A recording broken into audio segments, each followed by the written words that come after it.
Money's about flow, and exchange creates wealth. The more times dollars are exchanged because we serve others, solve problems, or deliver value, the more wealth is created. So dollars follow value.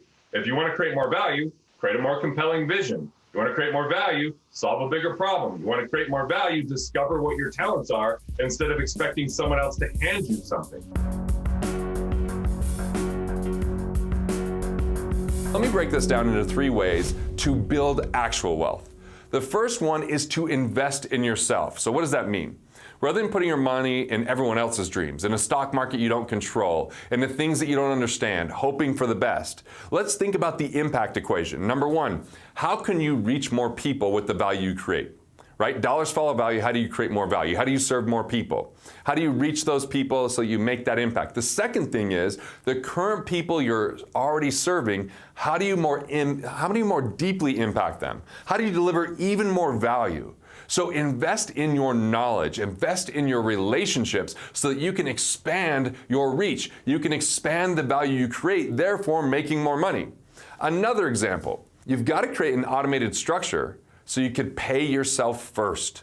So many people that budget do it because if they don't, all the money goes away through something called Parkinson's Law. That as you have an increase in income, expenses rise to meet or exceed that increase. And so I get why budgeting starts. And if you're a train wreck spending $2 for every dollar that comes in, listen to Dave Ramsey and Susie Orman and go out there and budget your way so that you're not going completely broke. But if you're making more than you actually need to live on, or you're making more and saving more, all you do is set up a separate account, just a checking, savings, or money market, and pay yourself first. If you have a payroll service, see if they'll send 2 checks, one to your personal account where you're spending money, and one to your wealth capture account where you're preserving money, right? Where you're protecting money, where you're building up a peace of mind fund so you have staying power. So just one financial incident doesn't wipe you out. So you don't have to go borrow on a credit card if you have a health challenge or a family issue. So you pay yourself first in a wealth capture account, just a savings account. It's not earning money. You could watch my cash flow banking video if you want to know what to do to get a 400 to 800% better return on that and some tax advantages, but it all begins with paying yourself first. So then you just live off whatever's left over.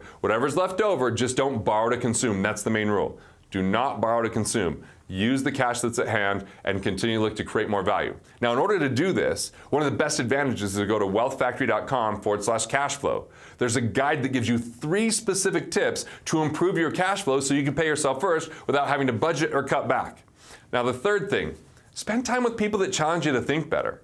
And think bigger, right? That are your cheerleaders, that are your advocates, that challenge you, that create accountability, that excite you, that inspire you. I love spending time with those people. I come away feeling better. I come away, they want to see me succeed. And when I spend time with people that are envious of my life or my wealth or the lifestyle that I have, and they want to tear me down, I don't want those people to destroy my confidence or my vision or to waste that time. Simply categorize 3 things. Who are your friends? Those people that cheer you on, that inspire you, that make you think bigger. Spend time with them and invite them to spend more time with you. Who are the people it's time to be friendly with? Friendly means they don't want to see you succeed, or they don't share your values, or they're a drain on you. Say no to their invitations in the nicest way and stop inviting them to things. And buddies might not inspire you. They might not have you think bigger, but they're fun to be around. Just spend less time with them, even though you can spend time with them, and spend more time with your friends. Garrett, have you found a way to talk about the idea of the pie getting bigger rather than there being a fixed amount? Have you found language for this? Because I struggle with this when talking about it on capitalism.com. Bro, I was just telling you I'm working on this play, and one of the very early scenes, I go, money and resources are not the same thing. Let me go back to that part of the play where I go, all right, I'm just going to read it because I'm coming into it. But yeah, I think this is it right here. We buy into the belief that resources are like pie. We got enough cherry pie for everyone in the room, except for Ryan takes 3 slices. That means the people over here aren't getting any pie. That's scarcity, a perspective I call the consumer condition, where people take more value than they create, and it's a trap. Because money and pie are definitely not the same thing. Even if there's a limited amount of money, they're putting it on screens as we speak, there's an unlimited number of times it can exchange hands. We use it to buy computers and clothes, food and shelter, entertainment like comedy and concerts. Basically, the more times money is exchanged, the more value is created. Unfortunately, in the consumer condition, people make irrational decisions, especially when it comes to their money. Irrational decisions reduce value and destroy exchange. In other words, they do stupid stuff. So it goes on, but there's a whole 3 pages on this concept. Yeah. Well, so that's interesting. I never thought of that idea of when you consume pie, it's gone. It becomes poop. You know, Right. but when you consume money, and it keeps getting circulated. And the very fact of if all you did was have money in the bank loans against that. The loans that they pay interest on that loan. It's back in circulation as soon as it's there. Right. So there's really no way to hoard money. There's no way to consume money. It's just energy that goes back into the system. Well said. Yeah. Think of it more like a river, like the Amazon River, than a dam. Like the Great Salt Lake. I live in Salt Lake. Is a dead lake that has a stench. Nobody lives around it. It's just dead. But the Amazon River has so much flow to that river that there's miles of fresh water in the ocean where it enters. And there's an abundance of life to the point where we'd be scared to probably get in that river because of how much flow there is. And so money's about flow, and exchange creates wealth. The more times dollars are exchanged because we serve others, solve problems, or deliver value, the more wealth is created. So dollars follow value. If you want to create more value, create a more compelling vision. You want to create more value, solve a bigger problem. You want to create more value, discover what your talents are instead of expecting someone else to hand you something. See, hard work isn't enough to get you there. That's right. Most people will not get rich in 3 years because hard work with the wrong methodology, hard work with the wrong philosophy, or the wrong construct won't allow you to get ahead. Sacrifice is a lie that will rob you of enjoyment along the way and just disappoint in the end. From stage, I glance over and see this 6'7" giant man, tears rolling down his cheeks. After I finish speaking, he comes up and he starts to share how he was trying to sell his dental practice in Garland, Texas. He was exhausted and broke. He was even thinking about going to a 1-bedroom apartment, and as he says it, with a plastic box chair to sit on outside. If he could sell his practice and building, it could pay off all his debts. He was tired. Tired of being in debt, tired of always worrying. It's 2008 and everything is crashing. Brad was simply practicing dentistry. No rhyme, purpose, or reason behind it beyond survival. Drill, fill, and bill. He felt old. At the same time, he meets the love of his life, Carolyn. But when she comes along, he has to use her credit card to get an engagement ring. That's how broke he was. As a doctor, when he took Carolyn to meet with his accountant and went to the bathroom, the accountant advised her not to marry Brad until he had his $150,000 IRS debt handled. Carolyn created a list of things not to do if they were going to get married, like don't overspend. She said, Brad, it's time to cut back. You better start scrimping. It was all about budgeting. You know, guess what? Budgeting sucks. Brad felt conflicted, even kind of tortured, as it seemed like an unwinnable situation, love or freedom, and he just didn't know what to do. There was zero emphasis or focus on value for others. He was stuck. You can't dream when you're in survival. It's a selfish state of mind. It repels wealth. Reductionist thinking removes possibility. Forget getting rich in 3 years. What can be cut out, reduced, eliminated, or done less expensively doesn't take into consideration about how you can impact the people you serve the most by investing in yourself and bringing out the best there is to offer. You just said that money is the tool really to sustain work and service to one another and new opportunities for us to pursue. And at Burning Man, it's another example of where there is no marketplace. There's no spending of money. And it works because it's 6 days long. 6 days, yes. Right? And there's tons of entitlement underneath that. So much entitlement. Yeah. So yeah. there was somebody who came up to me and they found out that I run capitalism.com. And we had a very pleasant conversation, a very respectful conversation. But this person said, I think we can do better than capitalism. And I was like, oh, tell me more. And he said, well, just look around us. I mean, there's nothing being traded or bought and sold here, and it seems to get along just fine. And I said, you know, that's an interesting point. Let me ask you a question. What's the one thing that is provided for us as a socialized thing? What is the one thing that gets provided for by Burning Man? And he said, well, the toilets, of course. And I said, have you been in there lately? When was the last time you cleaned them? And he said, I now see your point. Right, My of wife course. goes with a sheepy, so she can stand to pee with the sheepy device, so because they're so disgusting. Yeah, so I mean, I like to say the purpose of money is to sustain service to one another. And when you're out in the wilderness, service is food or hunting on your behalf. When you're in the desert, it's a clean toilet or a glass of water, things that aren't available to you. Like, Yes. that is the purpose of capitalism. That's the purpose of money. And when you understand that, you can go into service-based mode, which is creation mode, which is where you get fabulously rich. When you were playing the cash flow game, what came out of the game? Wasn't it your team or something? Oh yeah, I realized that I had to build a team, and it couldn't just be financial planners or people that gave advice. I wanted people that actually lived it, done it, were wealthy, that spent time with wealthy people, and it took me about a decade to build that team, maybe a little bit longer. I'm still building it was a my heavy, team. and but I got to tell you, it's paid off massively. I mean, that's one of my advantages that most people have is the type of team that I have and that I built, and that's part of what we do is we build teams for people that way. Right. And this is the part what kills most people, okay? In school, if you operate with a team, it's called cheating. Exactly. So tell them what your team consists of today, because it's the same thing I say. My team is called my Rich Dad Advisors, right? Yeah. What do you call your I call mine the Accredited Network, and in joking, I call them the Financial Nerd Network because these are people that love this stuff. Yeah. I mean, even part of my team is having a guy that's good at understanding liability insurance. He can read he can tell you off the top of his head any contract, how it works, how to transfer risk. It's amazing. I want you to hear that. On my team, too, it's not the Rich Dad Advisor, but I have an insurance guy who reads all the insurance contracts. Yep. And so he'll say, hey, did you know if we structure this with anyway, not going into content, but with an umbrella, then you're going to save this money and you're going to have $10 million more coverage. I'm going, genius, but that's what he looks for. Then other people I have on my team is like an estate planning and corporate structuring attorney. Right. So my asset protection trust, but he's also someone who's independently wealthy, has done a huge amount of real estate. He practices what he's he very preaches. well connected. He has billionaire clients. So I was like, look, I might be, when I start with him, I was one of his smaller clients, but I referred so many good people to him that he brought me into the inner circle and has been great to me. Who else is on your team? So on my team, I do have a registered investment advisor that helps me research and analyze deals, and he's also kind of my no guy. Why wouldn't I do this investment? You sniff out what's wrong with it and how we protect it. Then I also have a cash flow specialist that his job is just to look and analyze cash flow and make sure I look great to the banks. So when I go to a bank, I look good because my cash flow's good, collateral's right, credit's there.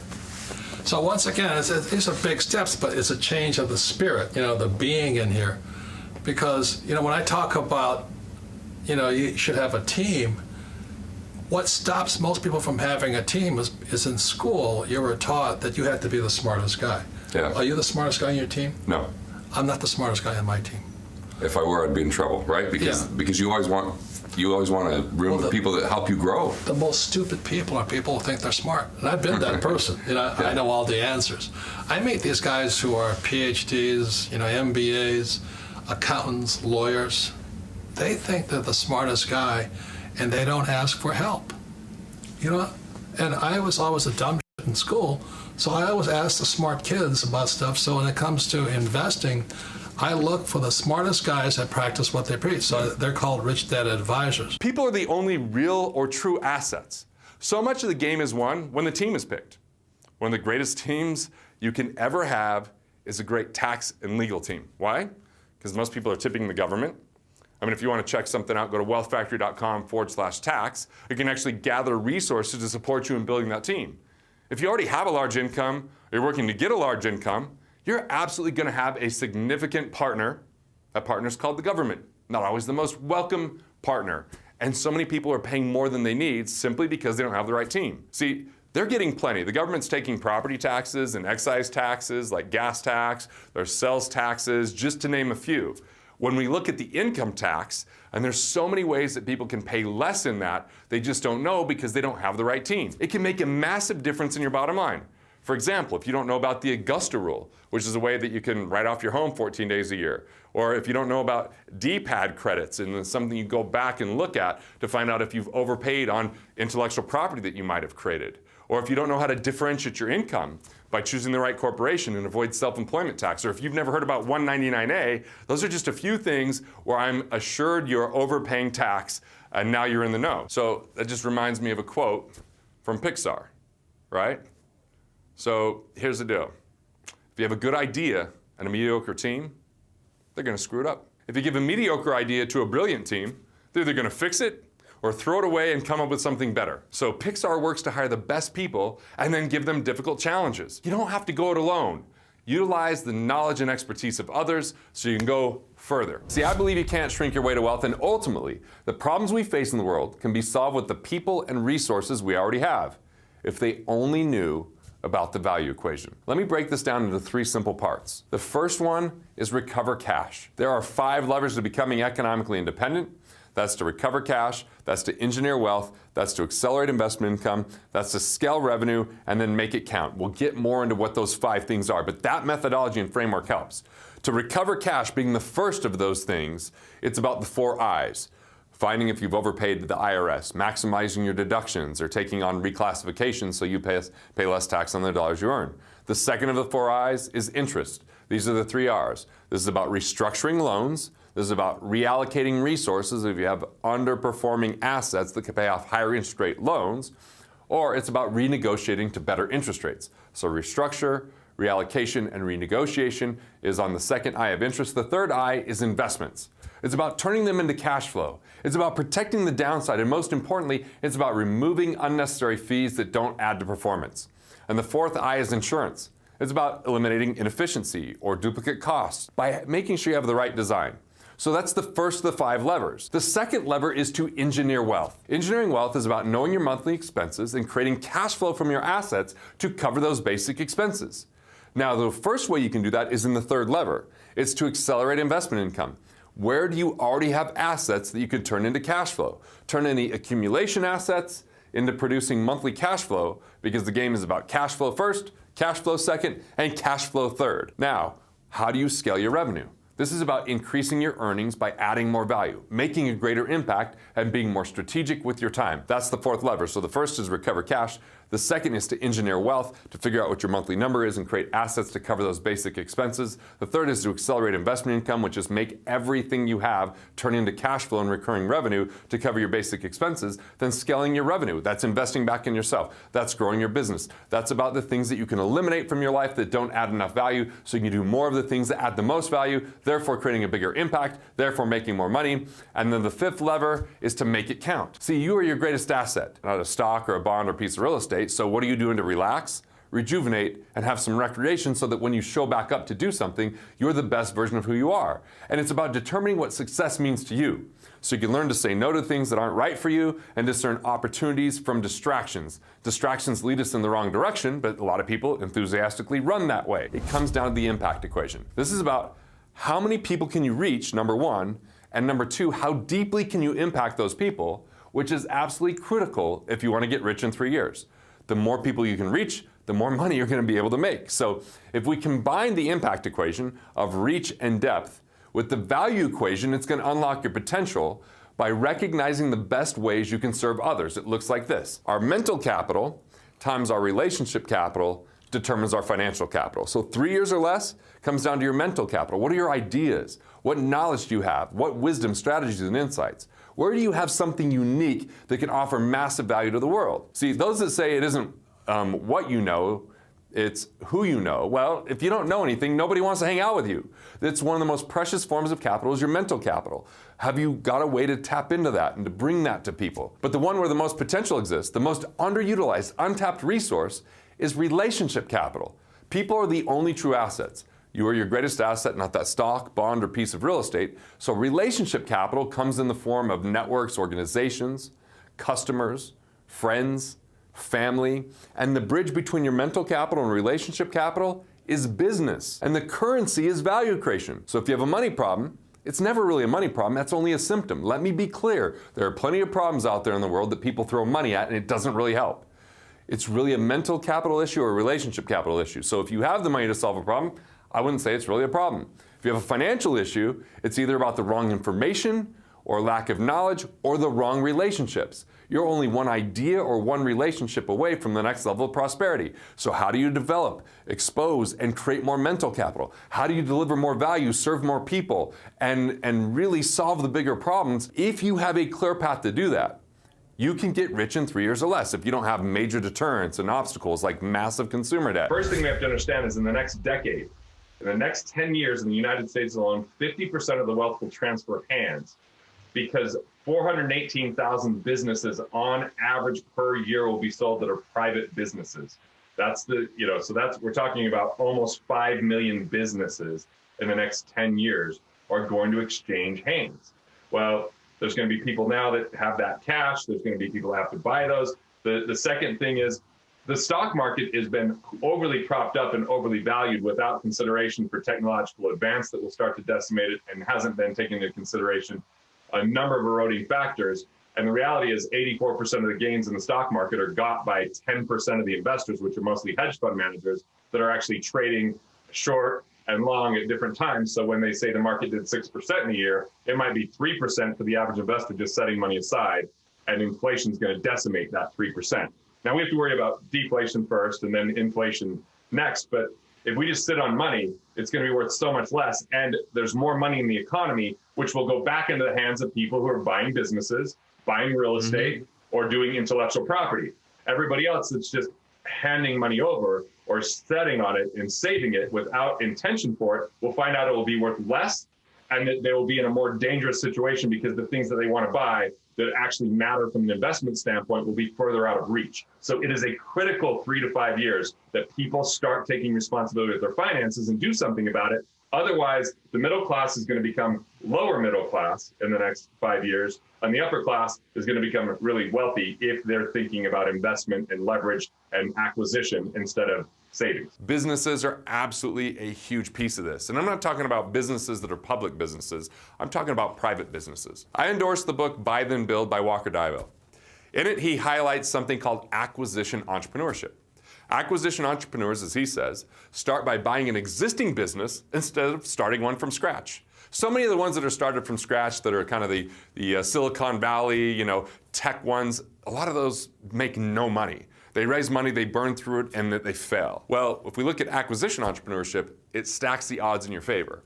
See, if you begin by buying a business and then take an entrepreneurial approach to building more value, this allows you to improve cash flow or get cash flow from day one. The combination of an existing small business's profitability and sustainable infrastructure with new innovation and drive by an entrepreneur is a magical recipe. So if you're an entrepreneur, this could be a great thing, because if you go out there in the stock market, how much are you paying for that? If we look at the profit of a major corporation that's in a mutual fund, for every dollar you have, it might cost 10 times more for that company than a private company. Meaning you can get a private company for 2 or 3 times multiple, or you might be seeing a 30 times in the public market. So there's this awesome opportunity here. See, the main benefit of acquisition entrepreneurship is that existing companies are already established with customers, brand awareness, employees, and most importantly, revenue and profits. All the things that a startup doesn't actually have. So instead of having to go out there and raise money for months and maybe often years, while also trying to build sales from scratch with a new product, the acquisition entrepreneur acquires a profitable infrastructure from which to begin. Existing businesses provide established markets, so they first don't have to worry whether they're too early or whether another company with more funding will beat them to market share. And in some cases, they don't have to worry about creating a market from scratch, right? Simply by buying a company, typically one greater than 1 million in revenue, you can remove so much of the risk that's inherent to entrepreneurship. Tim Carden, who's been on many of the YouTube videos with me, his brother Ben Carden, they've both done this. They've both gone out there and bought existing businesses and seen extraordinary success. This is also much better than putting your money in the stock market, like I mentioned, without knowing what's happening in a boardroom there and who the employees are. And with so many of the S&P 500 giants, they just move really slowly. That really limits growth. But most importantly, most of those stocks provide no cash flow or very limited cash flow. It's all appreciation potential. See, that multiple, as I mentioned, on a small business can be so much less, a fraction of what a large publicly traded company is. So there's so much opportunity inside of small companies that operate on legacy-based systems that have never upgraded to lean business models, meaning they've got old systems with tons of waste, and with the new insight, maybe there's ways to plug the leaks to eliminate that inefficiency, and you don't have to go develop something from scratch And maybe it's even like my friend Mike Geary that just is really good with online marketing, and he could get a business and immediately make it profitable from day one with his existing businesses because it's complementary. So I can hear you. You might be saying, I can never do this because I'm not rich. First, let me say that in my experience, very few entrepreneurs raising capital to launch any startup is actually rich. So I'm not sure the comparison of all that's too valid. That said, although brokers typically want to see a few $100,000 in available cash, it's the nature of buying an existing business that makes it much easier to gain access to capital. See, banks offer loans to buyers for up to 90% of the purchase price using the assets of the business as collateral. So according to Walker, the financing in these deals is typically done in one fell swoop, with you bringing a down payment or some type of equity infusion and the bank providing the balance. In addition, raising money from a bank means that you get to own 100% of the company yourself. You're not giving up equity. You don't have to have partners. And see, owning a business that generates recurring revenue is key. Recurring revenue can create economic independence. Recurring revenue can provide cash flow now versus waiting for 30 years for a retirement plan. So some questions that Walker would have you ask is, can this operate without my daily involvement? Do you know the metrics that matter and how to manage them? Can you create consistent cash flow with that business? Is the business something you can sell? Or is it just another job? I mean, it might be a self-employment opportunity, and maybe that's okay for you. But if you already have a business, can you acquire a business that you know how to monetize better than its current owners? Is there something complementary out there already? So, look, starting a business, that's a lot of effort. And it might take a long time before you get to cash flow. But what if you can already take a cash flowing asset and merely improve upon it and find ways that there's less reliance on you because there was already infrastructure? This is less risky if it's something that relies on your skill versus a startup that requires funding to release a technology that requires a lot of infrastructure. So that's the first asset. Existing small private businesses that you can get for a lot better price than major corporations. I look at the bigger opportunity in the small business sector, because if we look at if we just look at the multiple for a major company, like if we're buying the stock at this price, what does that mean this company's worth? A lot of times it's 20 times what its actual assets are. Mm-hmm. I can't think of a small business that people are paying that for. If we look at 96% of small businesses do less than $1 million of revenue. So less than $1 million of revenue doesn't get big multiples. It would be shockingly rare. A lot of times you're buying for 1 to 3 times of EBITDA, which for those that don't know EBITDA, it's earnings before interest, taxes, and appreciation. It's just a way to calculate after certain expenses what the company is worth. So we can buy that at a deep discount, and there's actually more room for growth in a lot of those things, because a lot of business owners, as you know, neglect their cash flow, don't focus on their money. They're doing it all through hard work and effort without systems and structures. And so there's a massive opportunity to gain in the small business market, is way more than the big businesses, way more than the stocks. Yeah, so let's go there, because I think it can be easy for the average person to see this as really bad news, but there's a lot of really good news in all of this too. Like when you mentioned that there are going to be a lot of big businesses replaced by up and coming businesses, and sometimes that can sound a little bit scary. But if we look at the last 20 years, where was Amazon 15, 20 years ago? Where was Google 15, 20 years ago? Where was Apple 15, 20 years ago? These were emerging companies at the time. These were companies that were just a blip on the radar, and now they're trillion-dollar companies. I don't know about you, but when I was a kid, $1 trillion was like saying a kabillion, billion dollar. Like it was a number that didn't exist. Exactly. Right. And now you have multiple companies that are worth $1 trillion. Where was Facebook 10 years ago? I don't even know if it was public 10 years ago. And so those who were looking at those companies are now fabulously rich because they were looking at where the world was going, right, rather than where we are and where we have been. I work with my business is capitalism.com. I help people start businesses, specifically physical product businesses, because that's where I've seen people get the most traction in hitting their first million in a year or so. Mm-hmm. There was just a case study that came out. It wasn't out of our community, but there's this company called Laird Super Creamers. Are you familiar with this company? Super creamers? I know. Yeah, so they're a powdered coffee creamer company, okay, right? And like it's big, and it's actually big in our little circle in like the paleo health community, right? So there's. I'm an amateur barista. I don't do powders. I just very good. Beginning, so that's very good. That's so this company does about $19 million in top line revenue. They're not profitable.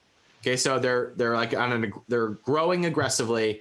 19 million is nothing to sneeze at, but it's not like they're Facebook, right?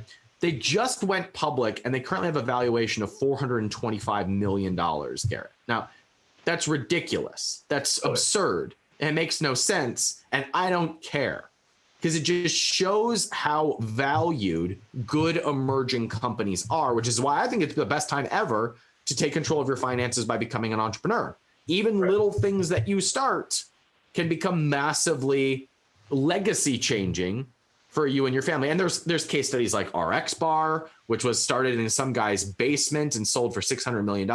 There's Mirror, which was just a company started by a husband and his wife, and they were bought by Lululemon for $500 million in 2 years. There's Native Deodorant, which was started by one dude for $500. He started with $500. He sold to Procter & Gamble 2 years later for $100 million. There's a bunch of these case studies. And so there's plenty of good news happening while the structure of everything is fractured. One of the other good news, you mentioned low interest rates, is for a down payment on a home, you can acquire a business. And with the interest rates the way they are today, the majority of those that you buy can cash flow from day one. Now, you have to get knowledge about it. You have to know what you're doing with it. You have to gain a skill set. But look, if people can go through school and learn math and science, they can learn business. Business is in some ways easier. In other ways, there's people and emotions involved, which makes it complicated. But, you've done it over and over, Ryan. So, you've got a formula. You understand how it works. And I just think that that's the news. The news is we've been trained, taught, and educated to wait for 30 years, hoping compound interest will save us. 95% of the time, people are not financially independent at age 65. So compound interest isn't the miracle it's purported to be. What is the miracle is cash flow and having entrepreneurship, because entrepreneurship comes with a lot of tax advantages and a lot of influence that you can do to have some degree of control over the outcome versus just hoping that it all works out. And so I think that it's a time for entrepreneurs to rise, because we have so many businesses coming onto the market, and there's so many things that can still be created or invented or dialed in. And Ryan, dude, when we were little babies, you and I were little babies, think about how much it took for someone to start a business versus now. The tools and infrastructure that exist that are near free or very inexpensive to help you to do something like that. I had someone that's a client that 2 years ago started a business on Amazon, struggling, does a call with my team. They're exiting for $3.5 million. Dude, they weren't even, I was just like, wow. And then they're like, hey, do you want one of these things for free? Thanks for all your help. And I was like, dude, it's crazy. Cause it's just amazing how short of a turnaround that was. And it was a mom that just was now, okay, my kids are out of the house. What am I going to do? And start a business. And within 3 years from the time it was started is selling it for $3.5 million. I mean, that's pretty phenomenal. Real estate is an asset that can be good for some and bad for others, just like buying a business. See, it all depends on you. Risk is in the investor, not the investment. So all these assets are a lot more active versus fully passive. A lot of people just want to hand their money over and hope that it works out. That passive type of investing has seen such a massive failure rate because people don't know whether it's working or not. People are just trusting and hoping, but they're not sure if it's really the right thing to do. You can make these investments more passive over time. Without your input or responsibility, it's rare to find something that works from day one with no involvement. Real estate is to be treated like a business. To increase your odds of winning and avoiding mistakes, I'm going to take you through some of the keys from the book, The 5-Day Weekend, that I co-authored. Obviously, this video isn't an exclusive treatise on real estate investing, but Nick Halleck has done a ton of it. I've done a ton of it. And so here's what we came up with in the book. My goal here is to give you enough of the foundation so you can move forward with confidence if real estate's your choice. You'll need to learn what works for you. But here's what you'll want to know. Number one, focus on cash flow. If you have cash flow from day one, you're going to lower your risk and you can have that profitability. Second, the profit is in the purchase. When real estate is done right, you make money not when you sell, but actually when you buy. 3, look for multi-unit properties. So it's one financing deal, but you're getting multiple properties. And then if there's one vacancy, you have other properties that are producing cash flow. Number 4, get your financing in place before you buy. So meet with the bankers and the planners and understand the loans and maybe even get pre-approval. Number 5, know your market and your numbers. So before you buy a rental property, know the market you're buying in. Collect solid data. This might mean that you pass a lot of things up, but know what your parameters are and be educated before you invest. Number 6, don't get impatient and or emotional.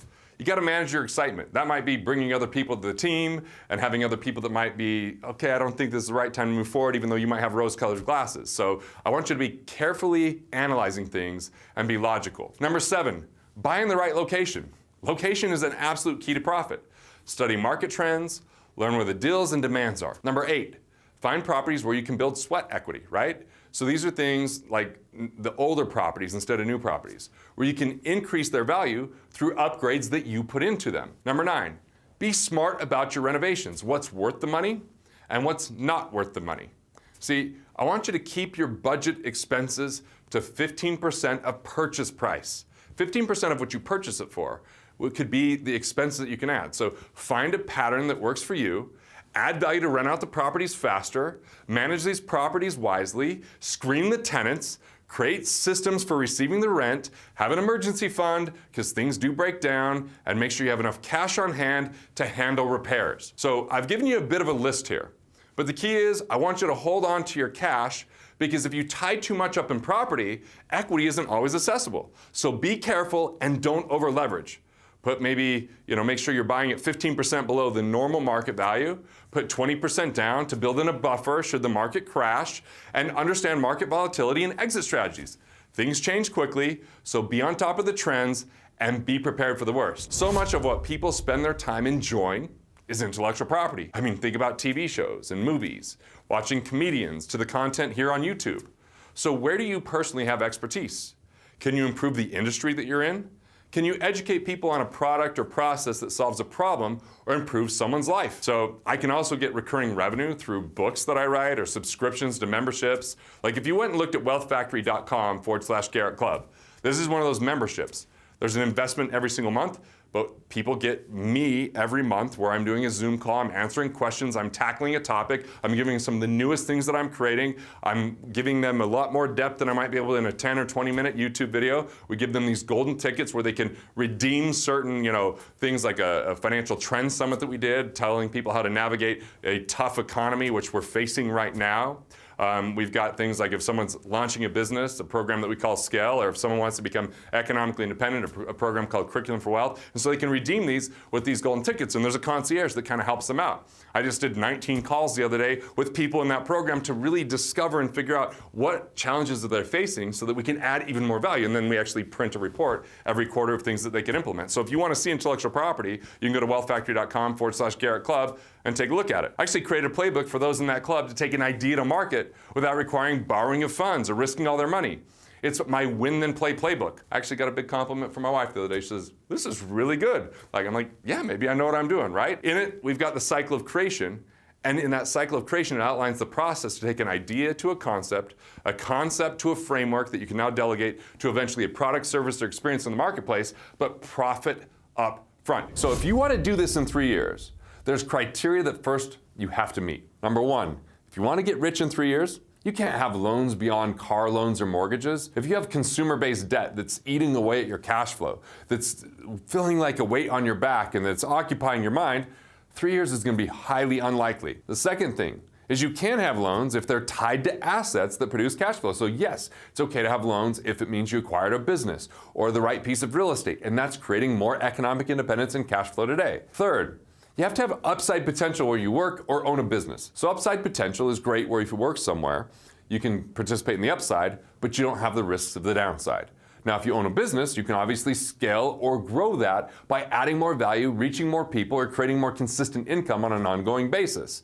Now, you might even have a side hustle that can bring in extra money. It's known that 70% of Americans do right now. As simple as having Airbnb on their own home, to using the Turo app on their car so they could rent it out, to being a driver for Lyft or Uber. There's so many things that can be done. Those are just the really basic ones. So another piece is you have to have at least one catalyst in your life. A catalyst is an amplifier relationship that believes in you, connects you to people and opportunity, that makes sure that they know who you are, maybe even more so than you do, and see that potential in you, and they want to let the rest of the world know that. So it's easier if you have 2 or 3 catalysts or amplifier relationships. In order to find time for them, remove the toxic relationships in your life. So part of getting rich in 3 years is also you have to forgive yourself for past mistakes, and you have to face any pain that has caused you to lose confidence, or that you don't love yourself, or that you just don't feel that level of self-esteem. This does not require that you have lots of money to invest already. Want to master your money? Want to figure out the things that you could do to improve your finances? Click here and check out more videos like this on Money Matters.